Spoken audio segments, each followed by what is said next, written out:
สบายดีทักทายสบายดีพ่อแม่พี่น้องสุขุสุคนมื้อนี้บ่จิตก็สิพาทุกคนมาเลาะเบิ่งภาพบรรยากาศพี่น้องอยู่ที่สุยพี่น้องแล้วเฮามาเบิ่งภาพบรรยากาศอยู่ทางหลังบ่จิตพี่น้องก็จะแม่นทุ่งไร่ทุ่งนาพี่น้องพี่น้องบ่จิตก็สิพาทุกคนเลาะเบิ่งภาพบรรยากาศตามทางเลยพี่น้องไป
ทุกคนตอนนี้เขาก็เข้ามาแล้วพี่น้อง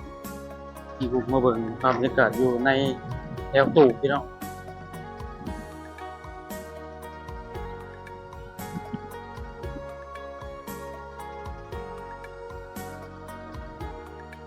ทุกคนนี่จะเป็นทีมงานบ่จิตพี่น้อง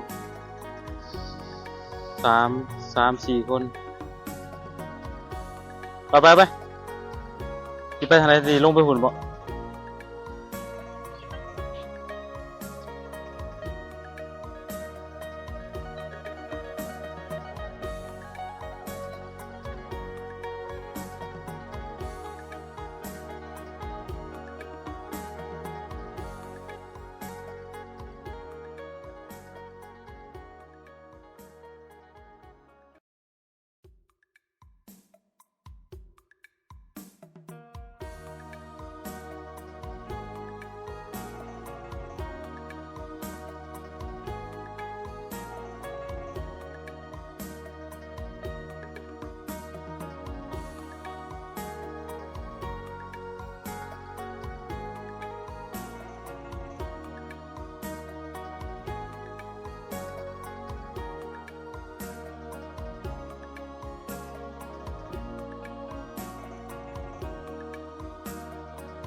สบายดีลูกค้าเอาเมนูมาสั่งอยากได้หยังสั่งเอาเลยเด้อ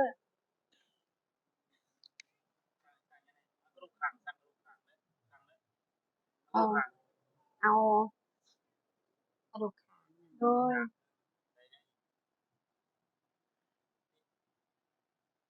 มีปิ้งมาปะมีอ๋อเพิ่มทำไมก่อนโดยขอบใจจะน้ำมาให้เด้อเอา2อย่างนะลูกฟางกับปิ้งม้าโดยแล้วก็สั่งทอดข้าวโพดเด้อโดยพอดีเป็นกินได้ปะ3อย่างโดยโอเคโอ้โหมากินตำนำกันเด้อพี่น้องมีจะมีเมนูตำกุ้งพี่น้องใช้กุ้งที่ไปเบิ่งในกุ้งนี่จะเป็นกุ้งพี่น้องกุ้งอันนี้จะเป็นตำปลาหมึกตำรวมตำรวมปลาหมึกทีมงานจะ2-3 คนพี่น้อง4 คนนะ2-3 คน2 กับ 3ก็เป็น5แล้วว่าเขามาเห็นนักเก้าบาท